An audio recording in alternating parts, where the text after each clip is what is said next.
Você pode abrir sua Bíblia no Evangelho de Mateus, capítulo 14, a partir do versículo 10.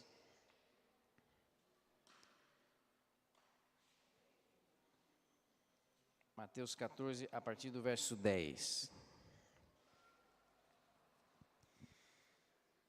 Sempre um privilégio a gente poder refletir a respeito da palavra de Deus, não é, irmãos?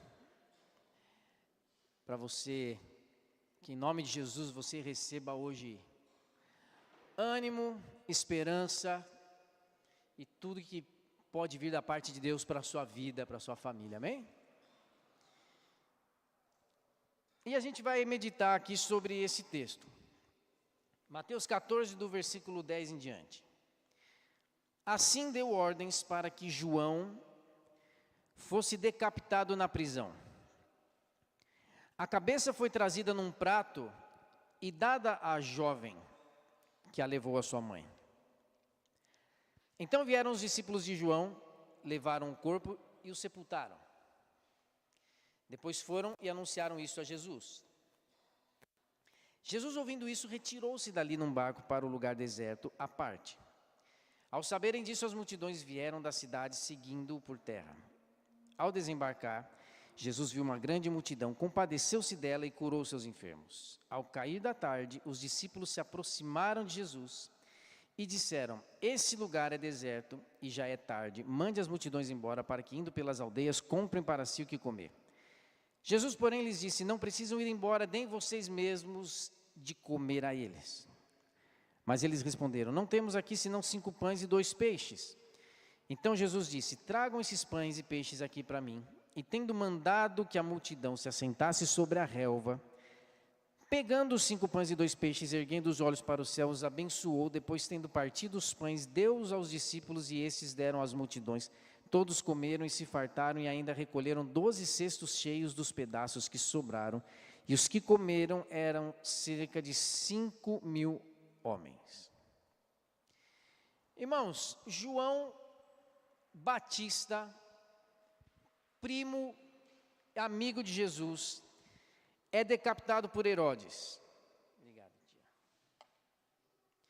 Tudo porque Herodes estava tendo um caso com a esposa do seu irmão e João denunciou isso. Você lê ali o capítulo 14, nisso você vai entender ali que a filha de Herodias, que é a mulher ali com quem Herodes teve um caso e tudo mais, arma uma cilada que obriga Herodes a matar João, decapitar. A notícia chega até Jesus. Os discípulos de João pegam a cabeça decapitada de João e vão contar para Jesus: João foi morto. Jesus, capítulo 10, versículo 10, vai dizer para nós, versículo 13, que Jesus, ouvindo essa notícia, se retirou dali num barco para um lugar deserto. Diga assim comigo, meu irmão: lugar deserto. De vez em quando, na nossa vida, nós vamos viver circunstâncias que nos levam para um lugar deserto. É aquele deserto que é a consequência do sofrimento, da dor, da frustração. Faz parte do fluxo da vida, de vez em quando, você encarar alguns desertos na sua história. Momentos em que a paisagem não é bonita, você não consegue mais ver beleza nas coisas, porque você está enfrentando um deserto. Você está apenas existindo. Jesus recebe essa notícia trágica e na sua dor, no seu sofrimento, no seu luto, pega um barco e se retira para um lugar deserto.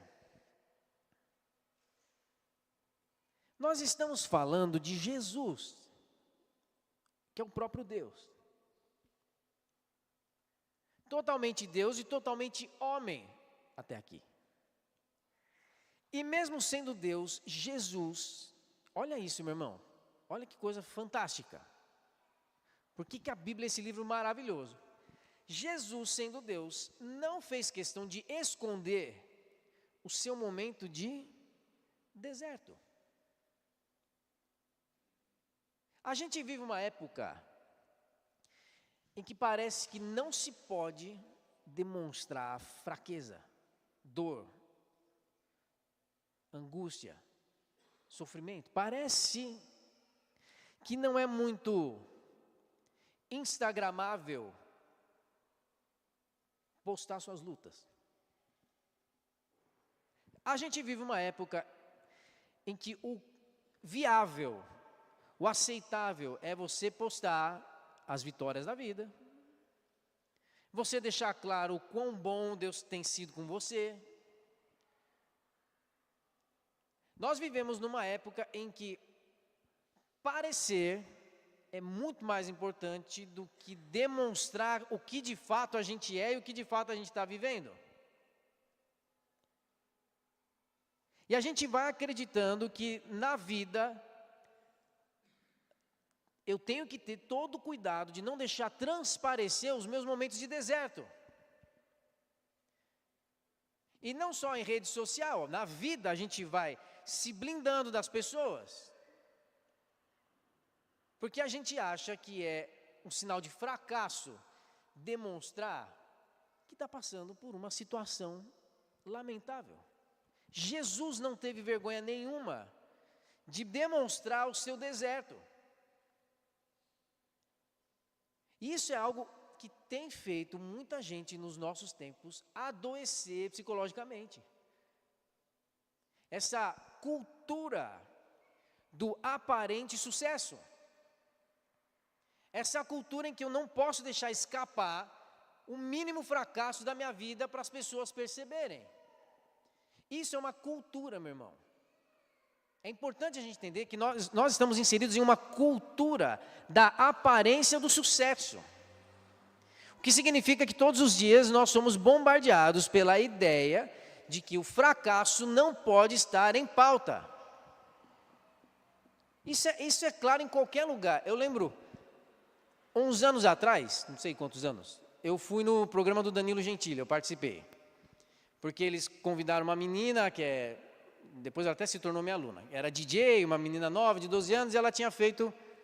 Lembra, vocês assistiram aquele filme que a moça ficava vendada? Eu sou ruim de nome de filme, era a Sandra Bullock, isso eu lembro. Que ela tinha que vendar, porque se alguém tirasse a venda, pegava uma praga, alguma coisa assim. Eu também sou péssimo de lembrar. Irmãos, eu sou ruim demais de memória. Eu sou um péssimo fofoqueiro. Como é que é? Isso. Eu não entendi, mas é o que você falou, Diego. Bird Box. Ah, tá. Eu sou um péssimo fofoqueiro, irmão, que eu não lembro de nada. Você pode contar o que for para mim, eu não sou um bom fofoqueiro, porque eu esqueço. Esqueço o filme, lembro da... Enfim, eu sei que tinha isso daí, e a menina, que foi no Danilo Gentili, ela lançou um desafio de tocar piano vendada, uma peça barroca do bar. E aí o pessoal lá, eu tenho contato com o pessoal do SBT e tudo mais, e aí eles me chamaram, porque eles tiveram a brilhante ideia de sentar a menina e o Danilo Gentili, e alguém vir por trás do Danilo Gentili, ela vendada e o Danilo Gentili vendado, para tocar, fingindo que era o Danilo Gentili, junto com ela, a mesma peça. Isso foi para o ar, aconteceu e tudo mais. Só que o que eu estou querendo dizer é que no dia do programa eu cheguei, aí a produtora me chamou, mostrou lá onde estava o piano. Ela falou, você vai usar o piano aqui, e não tinha nada combinado, era tudo assim, você tem que ir atrás do Danilo Gentili e tocar, você tem que fingir que é ele. Como vai ser, é problema seu. E ela só foi me mostrar o piano. E aí quando ela estava me mostrando o piano, a menina que era a convidada, chama Rívica, ela passou atrás da gente, começou a passar perto. Aí eu percebi, estava a produtora, eu e o outro rapaz, que me conhecia lá do SBT junto, ele falou, disfarça, disfarça. Porque a menina estava passando para ela não saber que ia acontecer isso. Aí a produtora, muito tranquilamente, virou para mim e para o rapaz e falou, não tem que se preocupar. Se ela perceber e descobrir, a gente pausa a gravação, explica para ela finge que não sabia, e dá tudo certo. Aí ela falou isso aqui é TV, é tudo de mentira. Nada aqui é verdade. Essa é a cultura, irmãos. Nada é de verdade, é só para aparecer. Isso está na programação, no entretenimento, nas redes sociais, é a nossa cultura, uma cultura baseada na aparência do sucesso. Jesus foi para o deserto porque ele estava de luto. Ele não escondeu o seu deserto. Agora, olha só que coisa interessante. No versículo 14, diz que Jesus chegou. E quando ele chegou no lugar deserto, onde ele foi por causa do seu luto, viu uma grande multidão e se compadeceu da multidão e curou os seus enfermos.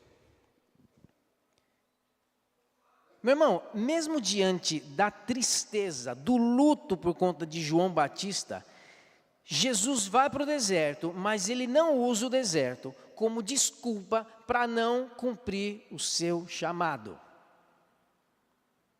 O deserto para Jesus não é motivo para ele deixar de fazer o que ele foi chamado para fazer. Ele vê a multidão, Jesus está elaborando o seu luto, ele está vivenciando o seu deserto, mas ele está diante de enfermos sem a mínima esperança na vida. Jesus age e cura a multidão dentro do seu espaço de deserto.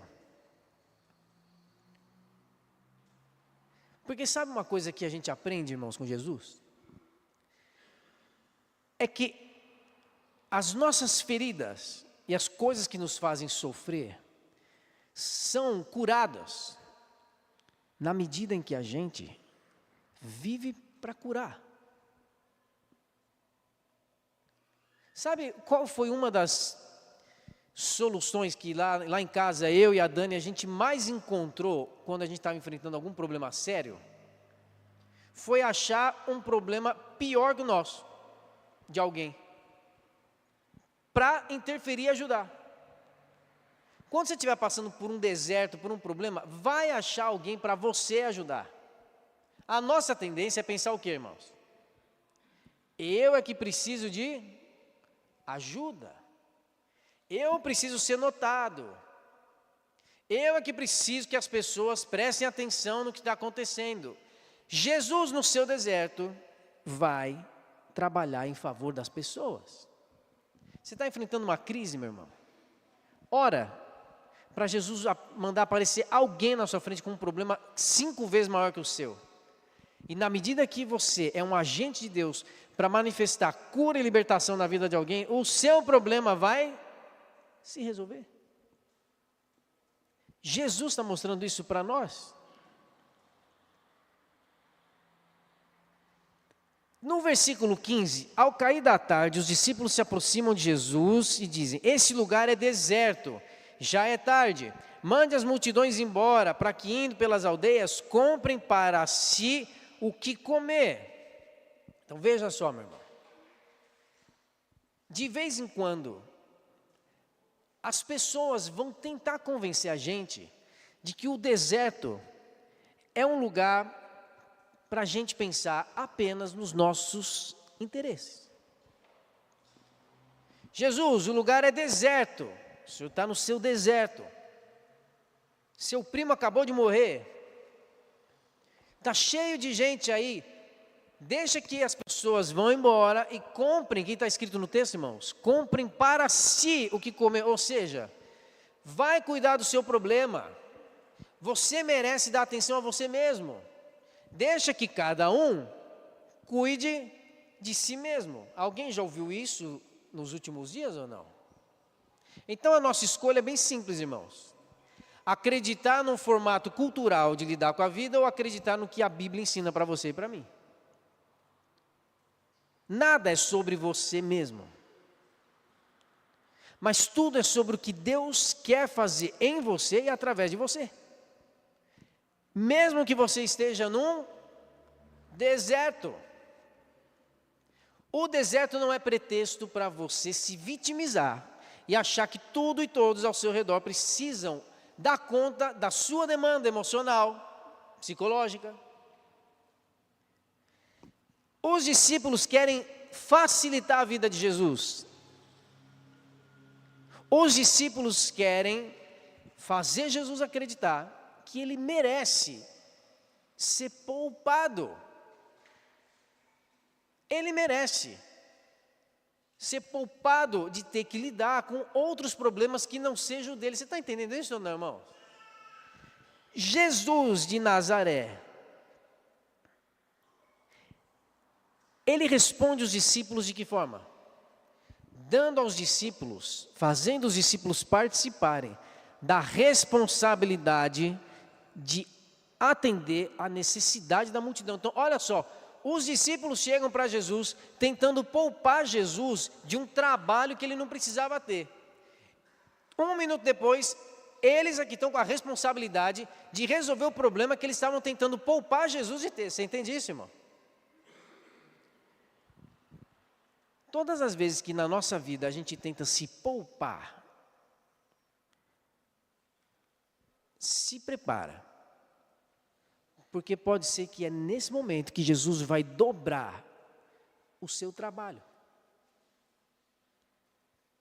Para você aprender que a vida com Deus é uma vida em que as coisas já estão resolvidas.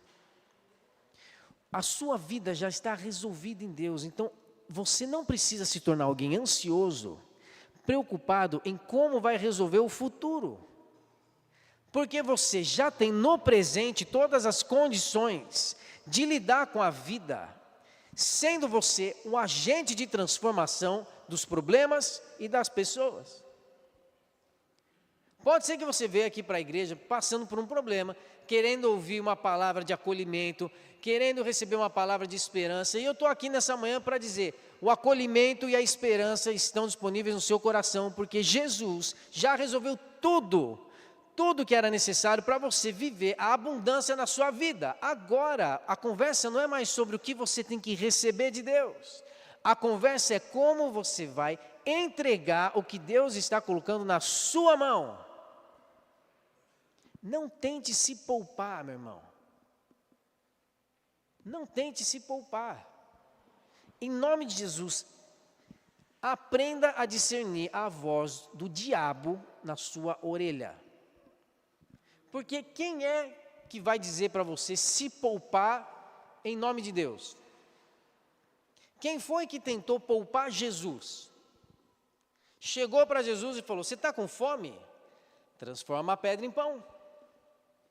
Você quer ter certeza que você é filho de Deus? Se atira daqui e pede para os anjos te segurarem embaixo. Quem foi que falou isso para Jesus? O diabo. Então quem quer facilitar a sua vida é o diabo. Meu irmão, o diabo apresentou para Jesus na tentação, no deserto. Jesus estava no deserto também. O diabo apresentou alguma ideia ruim para Jesus? Não, fala a verdade para mim, irmão. O planejamento que o diabo criou era ruim? Não, não era ruim. O diabo era um belo de um coach. Ele olhou para Jesus e falou, Jesus, eu estou vendo um potencial em você que está incubado, você não está percebendo. Conversa de coach, meu irmão. Você tem poder aí, isso aqui é uma pedra, você tem um poder incubado em você que transforma a pedra em pão. Ou seja, está resolvido. O diabo é um ótimo CEO. Ele é bom em resolver problema. Então eu vou te falar uma coisa com o maior amor do mundo pela sua vida. Se você vem à igreja apenas para resolver seu problema, você não precisa de Deus. Um Satanás seria suficiente. Faz sentido ou não, irmãos? Se a sua busca em Deus é só para resolver problema, um diabo te daria as melhores soluções. E a pergunta que o Espírito Santo coloca no nosso coração é, por que você está aqui nessa manhã? Se é só para resolver o seu problema, primeira coisa, aprenda a descansar no acolhimento do Espírito Santo, porque Ele já providenciou tudo que você precisa. Você não está aqui para resolver seu problema, você está aqui para entender qual é o problema que Deus quer dar a você para resolver que não é seu. Mesmo você passando o que você está passando, Jesus está de luto no deserto e nem por isso Ele deixou de atender as pessoas doentes, enfermas. Jesus no seu deserto não se limitou a procurar apenas os seus próprios interesses. Jesus não tentou se poupar no deserto. E Ele dá aos discípulos a responsabilidade de cuidar do problema que eles identificaram. Vão vocês, versículo 15, versículo 16. Eles não precisam ir embora. Vão vocês e deem de comer a eles. Os discípulos respondem. E o que eles respondem? Não temos aqui senão 5 pães e 2 peixes. Sabe qual que é o problema da gente viver uma vida muito cartesiana, muito lógica, muito quadrado no quadrado, bolinha na bolinha, triângulo no triângulo? Sabe qual que é o problema, irmão? É que a gente vai desaprendendo a crer no sobrenatural. A gente vai vivendo uma vida meio secularizada. Eu esqueço que existe um poder, uma ação, para além das explicações físicas, que regem o universo. E esse poder está nas mãos daquele que é soberano sobre tudo e sobre todos, Jesus Cristo de Nazaré. Quando Jesus dá uma responsabilidade aos discípulos, o que é que eles devolvem para Jesus? A sua limitação. Alimente essas 10.000 pessoas. Jesus, a gente só tem aqui 5 pães e 2 peixes. E muitas vezes a nossa resposta a Deus, para apresentar a nossa vida como um instrumento e uma ferramenta, para que o reino de Deus se manifeste no mundo e na vida das pessoas, a nossa resposta para Deus é a nossa limitação. A gente usa a nossa limitação como muleta, para não assumir um compromisso de viver o sobrenatural de Deus. E eu creio que nessa manhã Jesus quer derrubar muitas muletas de muitas pessoas aqui para você aprender a estar firme, em pé e pronto para atender qualquer demanda que Jesus colocar diante de você, por uma única razão. O poder que vai transformar a vida das pessoas que estiverem diante de você não vem de você mesmo.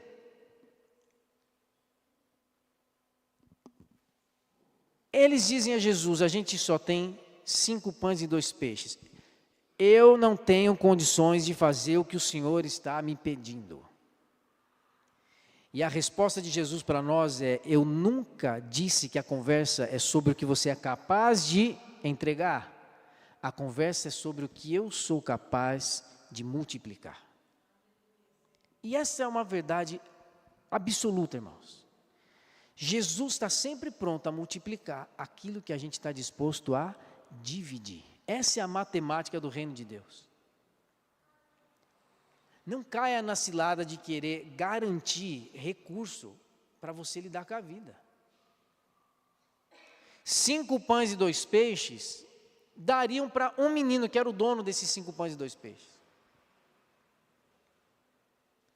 5 pães e 2 peixes resolveria o problema de uma pessoa. E o nosso maior desafio é aprender a abrir mão do que seria suficiente para mim, do que seria um recurso para mim, para entregar a Jesus e deixar que Ele faça de mim um agente multiplicador da sua graça.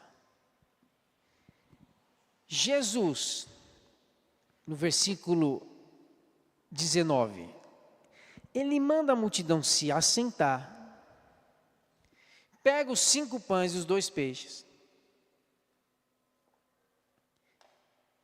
erguendo os olhos para o céu, os abençoou e depois, partindo os pães, deu aos discípulos, que deram às multidões. Quando eu digo que a gente vai se secularizando, vai deixando de lembrar do sobrenatural, é porque a gente esquece de como Jesus se comporta. Jesus não pega os pães e os peixes e simplesmente faz um abracadabra e sai distribuindo. Tem uma informação aqui, irmão, que é isso aqui, que se você colocar em prática na sua vida todas as manhãs, você não vai ser mais a mesma pessoa, você não vai mais enfrentar os mesmos problemas. Jesus faz o que antes de multiplicar os pães? Ele ergue os olhos para o céu. Porque Jesus está nos ensinando que nada na nossa vida vale a pena se não começar de uma referência do céu. Nenhum milagre, nenhum sobrenatural vai acontecer na sua vida se você não mudar a sua referência. Olhe para o céu. Os discípulos estavam olhando para os peixes e para a quantidade de pessoas na frente deles. Jesus pega os peixes, Jesus tem uma multidão na sua frente, mas Jesus olha para o céu. E por que então que você continua insistindo em sofrer, olhando para o seu problema e para a sua limitação em relação à solução do problema? Está vendo qual que é a nossa crise, irmão? A nossa crise, em outras palavras, é dar muita atenção para o lugar errado. Enquanto você olhar para o tamanho do problema e para a limitação dos seus recursos, você vai querer que cada um por si se resolva. Você só vai experimentar o sobrenatural na sua vida e perceber que sua vida faz sentido cumprindo o propósito eterno de Deus quando você, diante do problema e diante da escassez dos recursos, olhar para onde?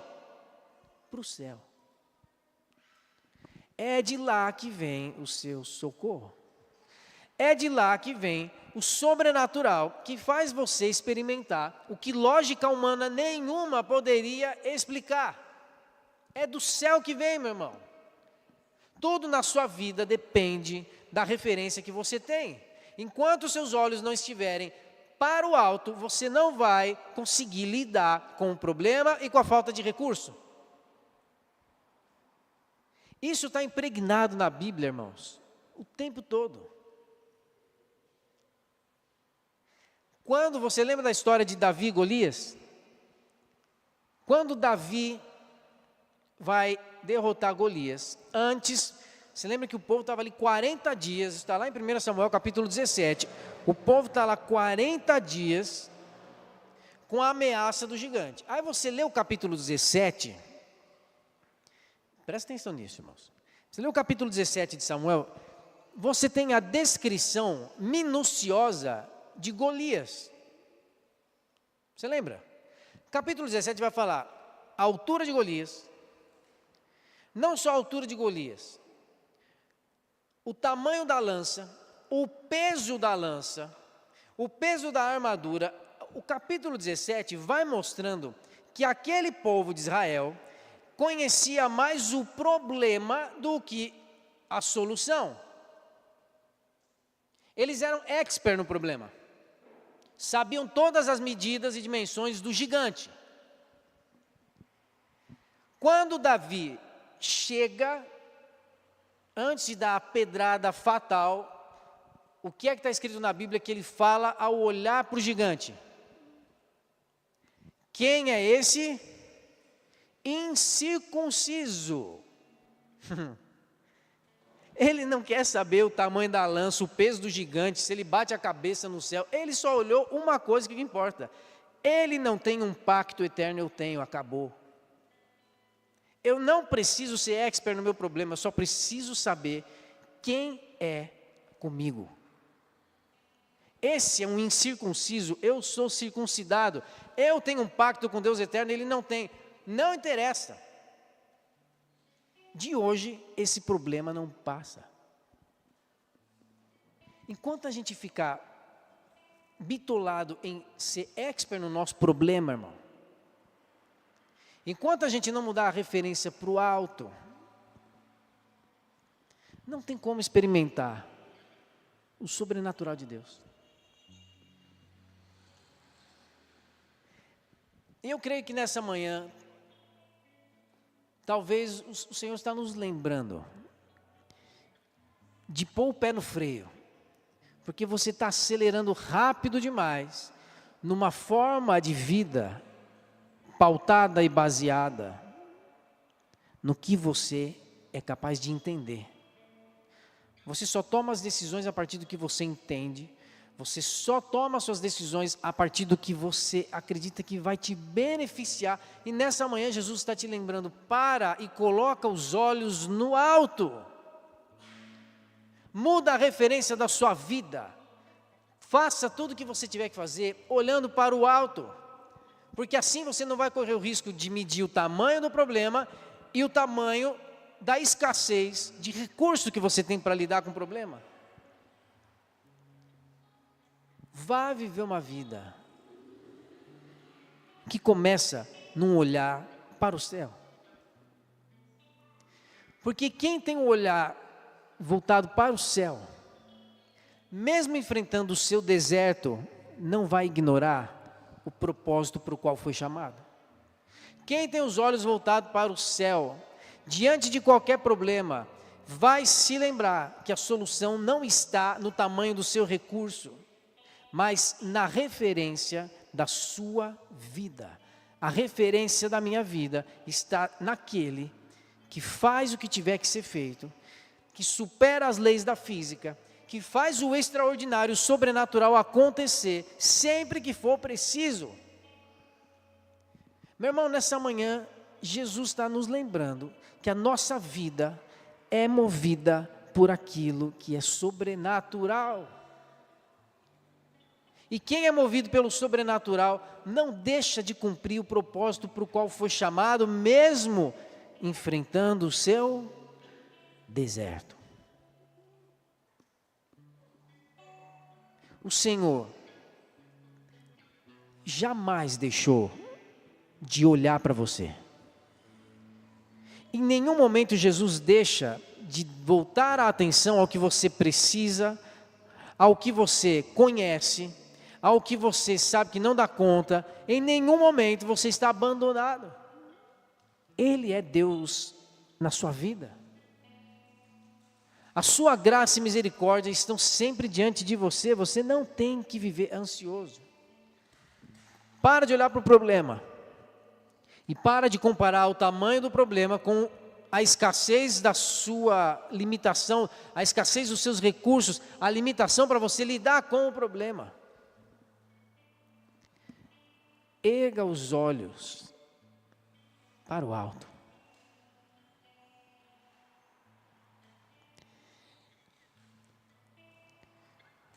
Eu quero orar com você agora. Eu vou convidar você a fechar os seus olhos.